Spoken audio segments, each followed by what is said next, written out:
اور एक तो और सुना देता हूँ। अक्ल अक्ल वाले क्या समझ पाएंगे इन बातों के राज। अक्ल वाले क्या समझ पाएंगे इन बातों के राज। वज्द वालों को भी है दरकार थोड़ा खप्त दोस्त।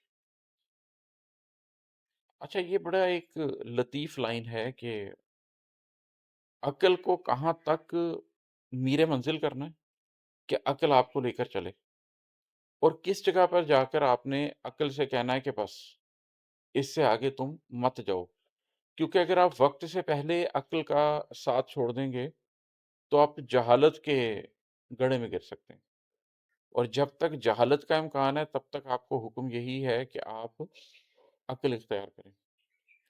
लेकिन जब आप उस जगह पर पहुंच जाएंगे कि जहां पर अक्ल ने आपको बुनियादी बात समझा दी होगी, और अब इस बात का तकाजा होगा कि सारी जिंदगी ऑडिट ही ना करते रहो सच का, बल्कि उसको एम्ब्रेस करके सर झुका भी दो, तो वहां पर आपको कहना पड़ेगा अक्ल से कि अब तुम दूसरे नंबर पर चले जाओ।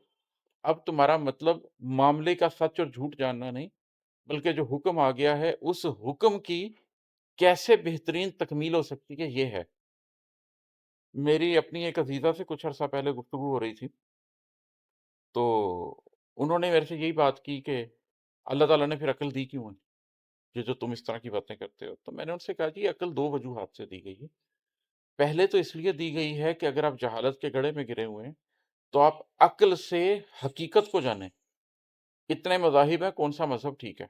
कोई कहता है एक खुदा है, कोई कहता है एक भी नहीं है, कोई कहता है बहुत हैं। हकीकत को जानें, कौन से मज़हब को फॉलो करना है, समझें इस बात को। अल्लाह की मंशा क्या है उसको समझें। ये सारी चीज़ों के लिए आपको अक्ल दरकार है, और अक्ल को सर फ़हरिस्त होना पड़ेगा। अक्ल को मीरे मंजिल होना पड़ेगा। अक्ल पहली चीज़ होगी, बाकी सब कुछ उसके बाद होगा। लेकिन जब आप मामले की हकीकत पूरी तरह जान जाएं, आपको यकीन आ गया कि अल्लाह है, आपको यकीन आ गया कि तमाम ईमानियात जो हैं वो दुरुस्त हैं, कुरान अल्लाह की किताब है, मैंने इस पे अमल करना है। उसके बाद अब आप सारी ज़िंदगी क्या कुरान पढ़ते हुए जहाँ पर भी कोई इब्हाम पैदा होगा या सवाल उठेगा वहाँ पर फिर डाउटफुल हो जाएंगे। अब आपकी अक्ल क्या करेगी? अब आपकी अक्ल उस मानी को समझने की कोशिश करेगी, मफ़हूम तक पहुँचने की कोशिश करेगी। जब कोई हुक्म आ जाएगा तो उस हुक्म की तावीलें नहीं निकालेगी, जैसे बनु इसराइल निकालते रहे कि गाय का रंग क्या हो और ये क्या हो और वो क्या हो। वो अपनी अक्ल किस चीज़ पे इस्तेमाल कर रहे थे? ना करने पे इस्तेमाल कर रहे थे कि किस तरह बचत हो जाए।